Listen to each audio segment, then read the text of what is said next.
Chris Edis, welcome to the program. Thank you. Thanks for having me. What inspired you to create Tap?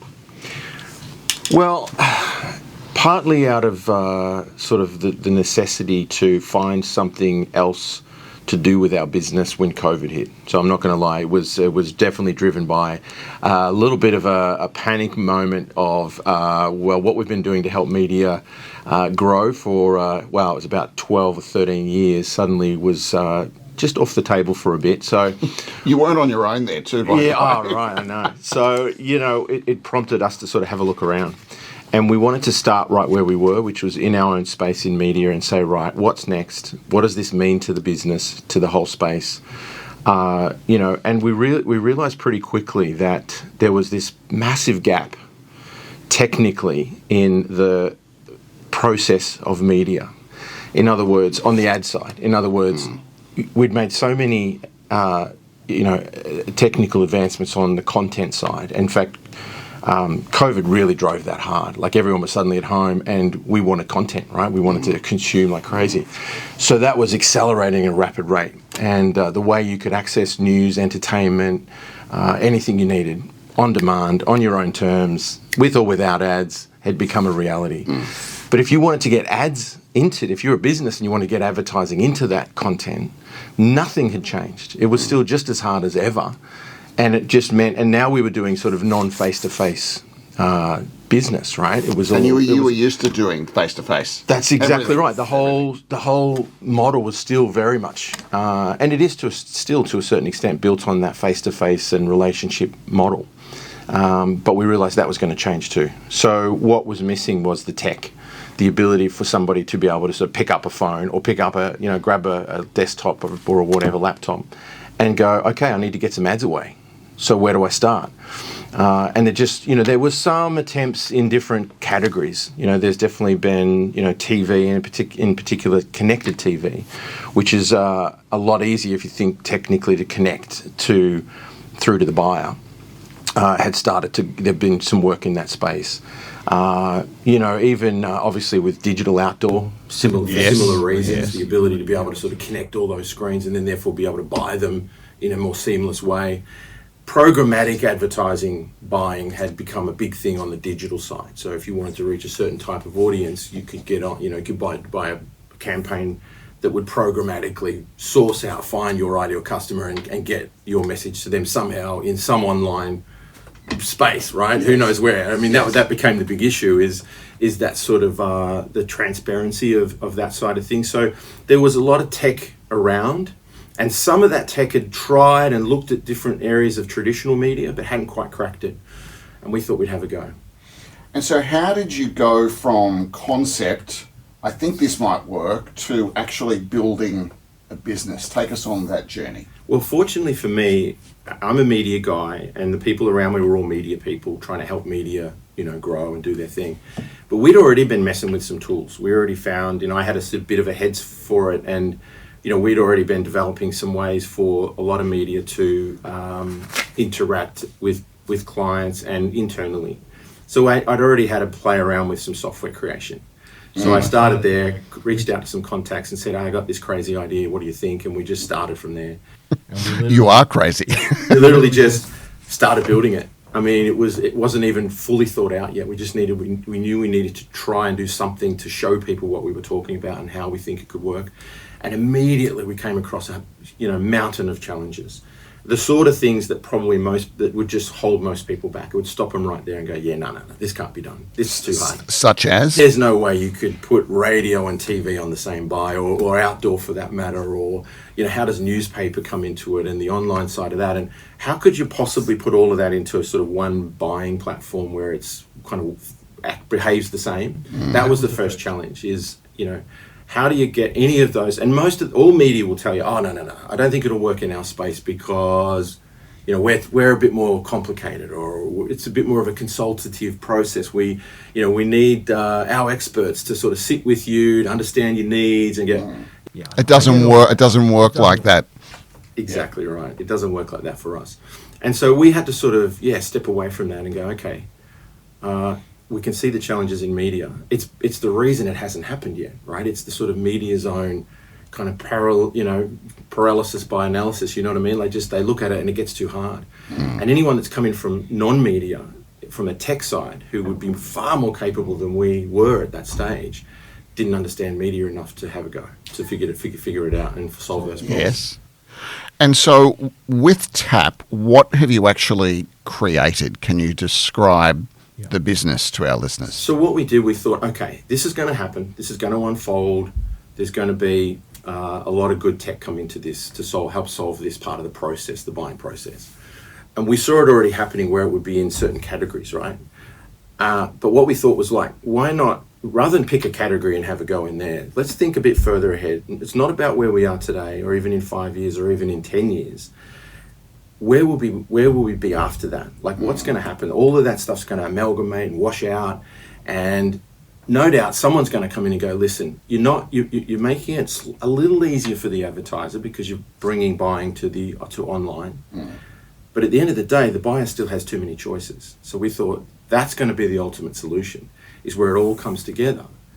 And the buyer now is the winner because they have all of the media they could possibly need or want to grow their business, but in one place, one account, one super site. So that's where we started. We started where we thought this would end up, which is pretty ambitious, and it has definitely had its challenges. Daily we keep coming across reasons why this will never work and reasons why this can't ever happen. That's our daily. We rise to that every day. So, and we just keep going. We just keep moving. So far, we've been able to do it. We've been able to bring all of the mainstream media together. We've worked closely with. When you say the mainstream media, can you describe what that looks like? Yeah, it's radio, it's TV. So, and that's broad now. I mean, radio is an audio category of its own now, with streaming, podcasting, all the stuff we're all involved and exposed to.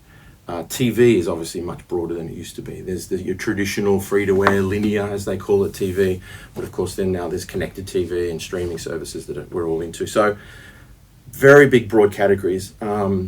We think of them as traditional media, and a lot of advertisers might not put them at the top of their list as an option very quickly until you realise that they're actually reaching more audience than they ever have in history. Yes. And just in different ways. So it is more fragmented, but that increased the challenge. The problem we had to solve was, how do you bring all those fragmented pieces together into one place and literally make it possible to have whatever options are the best for you, your business, your brief, whatever the case may be. How do you have them all on one buy and literally be able to click one button to get it all booked away? So, yes. So how do you fit in? How does Tap fit in with Facebook, Instagram, YouTube, Google?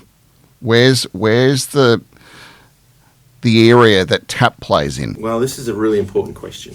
And this is what drives us, because what we saw happening was, search and social, let's just group them into those two names, which is all of your, and is primarily two companies, we know that. It's Alphabet and it's Meta, right? And between the two of them, they're commanding now almost 50% of all ad dollars globally. So they've become a fixture on any marketing mix. And whilst we aren't talking to them about being on Tap today, they are already kind of on there. They've crept in because radio stations and TV stations do sell sort of third party their products. You can go to a radio station and they'll put together a complete plan that includes some Google and some social, right? Yeah. So they're in there anyway. They kind of found their way in. But what we see it as part of the mix. We're not saying to anybody, don't use search and social. It's a fixture. It's got to be part of your mix. We all know that. What we're saying is, what else is there? How do you go beyond that? A lot of businesses, a lot of advertisers are kind of trapped in that space because there is no obvious next step. Right? There's Google, there's Facebook, or the two brands that surround each of those. And then there's 1,000 million other options. So where do you start with those million other options? Who do you start with? Where is your audience in that? So that was the goal. That's what drives us to go, let's bring all of that together so that really there is sort of three options now. So you've got search and everything in there. You've got social, and then you've got Tap. So Tap is the way to go, all right, this will explore all the other options out there for me, present to me the absolute best options for me, my budget, my business, my needs, and I can go forth on that. and there's my plan, there's my mix. I've got a broader mix now of media reaching more of my ideal customers on a daily basis for my budget. So you've decided to launch Tap in arguably the world's biggest advertising market, which is the United States. I'm keen to know your rationale behind that decision. Well, good question. It felt natural because I'd been working out there for so long. Our last business was essentially a North America-based business. So it kind of felt, I even lived out there for a couple of years. We went and lived in Hawaii for a couple of years because, why wouldn't you? But also because Exactly. it would just put me 5 hours from LA by Yes. plane on it, Yes. 5 or 6 flights a day. So it just became, so much easier to do that. But even from here in today's world and the way we communicate, and people don't need to meet you face to face anymore, right? You don't. So again, just that bridging that gap, it just is so easy now. And of course, we'd established a good, solid credibility out there. We have a lot of contacts. We did very, very well in our last business for over a decade. So it was just a natural place to sort of kick off. And yes, scale. The pathway to profit is obviously much shorter if you're in the US. I also believe their tolerance for startups is much higher. I think Australians are, Indeed. we expect a lot, a hell of a lot from, Yes. right? I mean, we do back ourselves. We back Yeah. the battlers, and yes, there's that Aussie attitude, which I appreciate.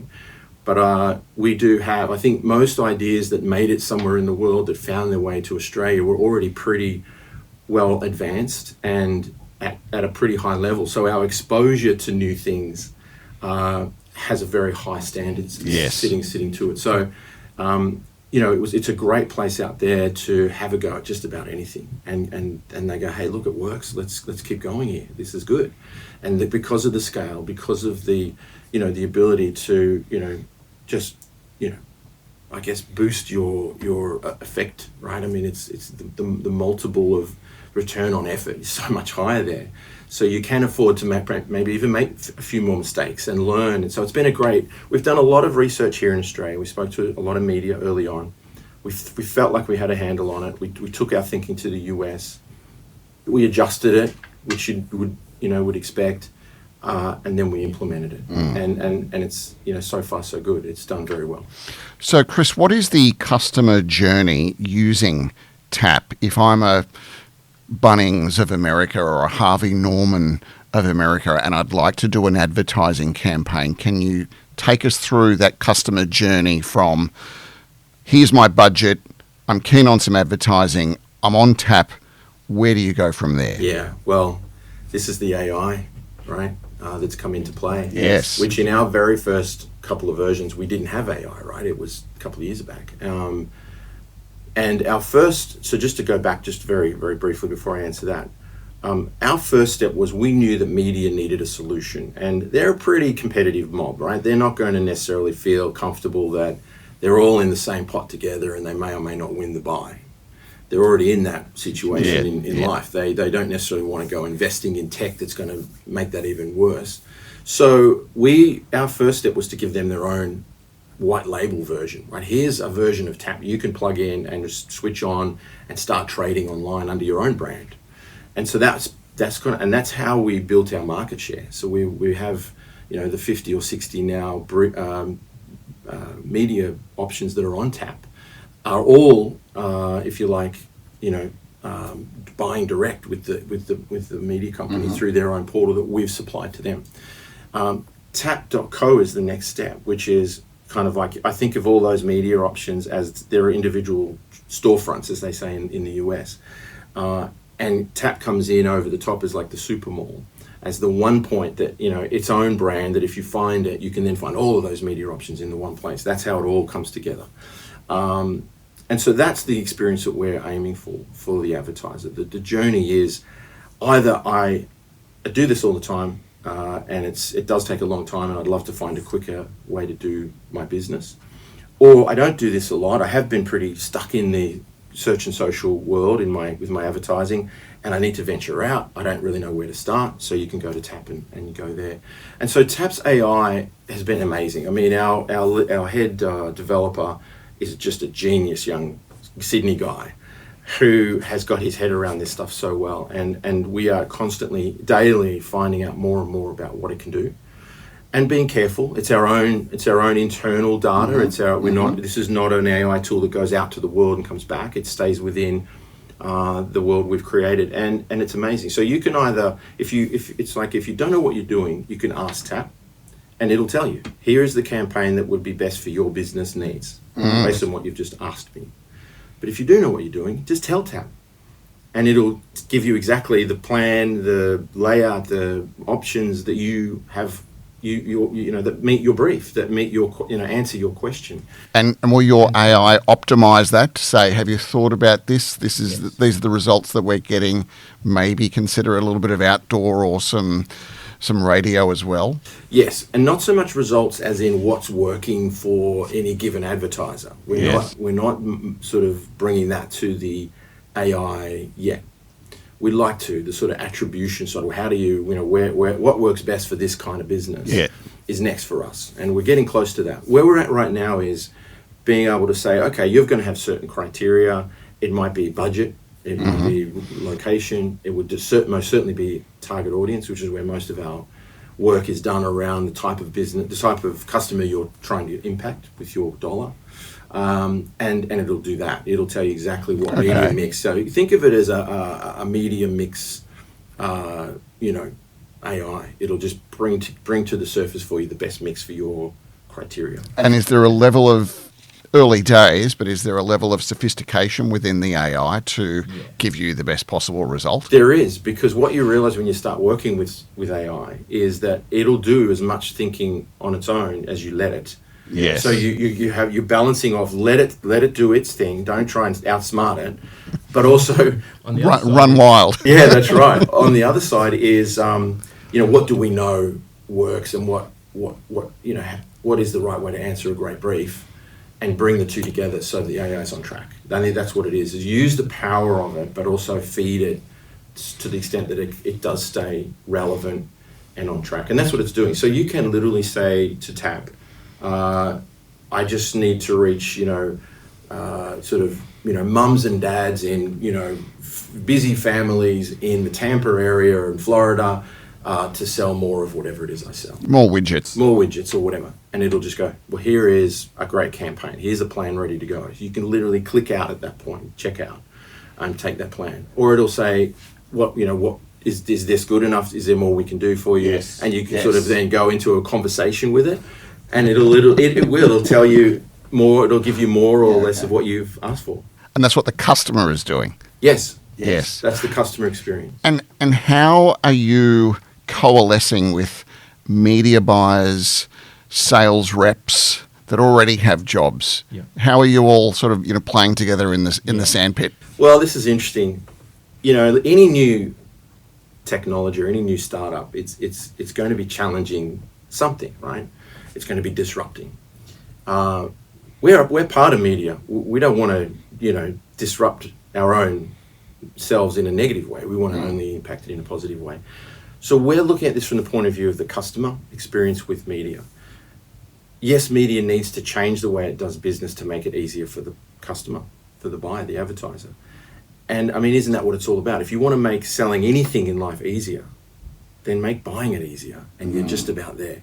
So we know we've got this sort of push-pull challenge going on with media, but because we're so focused on making the buyer experience, the advertiser experience, the best, the easiest, simplest, fastest, let's go. So that does require a little bit of change. In terms of the salespeople, I built a career on bringing great salespeople into the industry and training them up and letting them get on with their careers. It's been my space. I'd hate to be taking them out of jobs, and I don't think this will. I think it will potentially realign or sort of allow them to take the skills they have, because I don't think any real tech's going to replace the experience and the skills that these great salespeople have. So if that could be perhaps even realigned into another part of the process, like helping clients use Tap. Just like if you wanted to, like so many businesses who need to use search and social tools and Google, they don't really have the time or the expertise. They don't want to do it. There's so many, experts out there who will jump in and help you do that. And I think that's what Tap's going to need. It's still going to need experts out there to help businesses who don't have time or don't want to do it to kind of use the Tap tools on their behalf. So I see that as a great opportunity for people who are currently in sales roles in media going, where am I going to be in 5-10 years? They don't even know themselves. I'm worried the robots are taking my job. Yeah. I think there's a great opportunity for them to become like mini agency experts out there. And yeah. What's the feedback been like? I know it's early days, but are there any testimonials or customer stories that you can share with us to let us know how it's going? Well, there are stories emerging. So again, it is early days. We have a very broad category of user, of advertiser. Law firms through to home building companies, through to a lot of government. The White House joined up and bought a campaign at one point. That was one of my proud early moments. Fantastic. When to see those guys needing a tool like this. So, it is very broad, and it's growing. There's no real categories emerging, but yeah, I mean, we're hearing stories about just the time saving. People who, and a lot of them are smaller, because the current model has been that be it a radio station or an outdoor company, they will promote on their own product to try to draw local businesses to have a go at this thing. So you can imagine how many a lot of small businesses are giving this a go with tight budgets and needing a lot from it, and they're getting in there and having to go and learning as they go. And there's been some great stories come out of it. Just, being able to, kind of not have to go through the meetings and the proposals and no offense, bit of hard sell that can come along with trying to buy advertising along the way, and just being able to sort of get it done yourself. It's an interesting point you raise, because in what you're saying is a lot of it is do it yourself. It is. Jump on, you can do it quickly, you can do it with precision and some sophistication to it. So I imagine that is an attractive option. For some. Yes. I think we're entering the market at a time when there is definitely, and the research is showing, more and more people are inclined to do it themselves if they can. If there's the right tools, I can do it myself, I will. And that's been forced a bit, because for most of us, if you want to buy search and social advertising, you've got to do it yourself, or find someone who can help you do it, right? So that's already naturally happening, and that's creeping into the other side of media and other ways to reach audience as well. So there's an expectation, and it'll grow. I think it may never be all. I think there's always going to be some advertisers who need to have that partnership with a media company to get the job done, and to go a little deeper and have a bit more going on with their relationship and how it all works. But there is this growing section of the media of the advertiser space that are more inclined to do it themselves and not necessarily cut out the middleman, but just get on with it and get it done. But some of these big businesses now are media companies in themselves, aren't they? Absolutely. Yeah. I mean, you talk big retail. These guys have media divisions now. Because tell us about that. Well, the question is, what is an audience now? It's not just the obvious. It's not just necessarily a social media or a TV a viewer or radio listener. It's, even Coles and Woolworths now have recognised that their own customer base, if you think about it, is an audience, and that can be monetised through their own suppliers and by themselves as well. So, Chemist Warehouse is a great example of now they've got this, high profit division of their company now that is all built around exposing, products to consumers, right? That's advertising. So it's a broad category. Sport has always been a great way to reach, to reach eyeballs and ears, right? So these are, Tap is built for any organization, any company that has audience that it needs or wants to monetize to advertisers. And that's pretty broad. What does the competitive landscape look like for Tap? I'm surprised, you mentioned it earlier, I'm surprised something like this hasn't been thought of, or at least been created before. Where do you fit in with what's already out there? Well, we either have the best idea or the worst idea in the world. When you feel like you're the only one trying a particular angle on this. No, there's a lot of activity in this space. A lot of people are trying to figure it out. We may be a little ahead. We're certainly not ahead in terms of maybe funding and resources compared to some of them. But so far so good. Really, no one's emerged that says, yeah, we're going to shoot for Mars on this. Everyone's shooting for the moon to try to just work it out in their category, and we lost our minds and went for Mars on this. So far there's really no other real player in the market anywhere, well, certainly in the markets we're working with, which is mainly the US, that is emerging to say, hey, we're going to solve exactly the same problem in exactly the same way. So, we've got a bit of clear space, not for long, I'm sure, to see if we can, really make it work. And so you're launching in America. That's part one. Looking ahead, what other markets interest you for Tap? Well, certainly Australia is on the map because we know we can make a dent here. We can help out, but we've got to prove ourselves and be profitable. I think a business like ours may never be really truly profitable in Australia alone. Yes. So we need to get ourselves off the ground and make sure we're in pretty good shape. And then we can start to broaden out. And our tech at the time, by then, will be so much easier to roll out. If Australian, and I'm happy to talk from today, but if Australian media companies are ready and want to be part of that ecosystem, it'll be a simple plug-in, rather than right now there's quite a bit of onboarding that's going on with every media company that says, okay, let's go, but here are our thoughts and here's our challenges and here are our needs, and we're working them out day to day. And I think when a lot of that's worked out, it'll be much easier just to kind of roll out any other market around the world. Europe is definitely on the radar. And so, just, Australia, New Zealand, and we'll go from there. I know you're in market at the moment raising capital, so the funding runway is open. You're looking for investment from Australians or anyone in particular. What are the planned uses of funds once you get your war chest ready? Yeah, well, it's all about growth. It starts with the team. We've already got built up demand. We're actually kind of like we need to step up to meet the demand we've already created. So we've got to grow the team. Development is an area we need to grow. We need more people.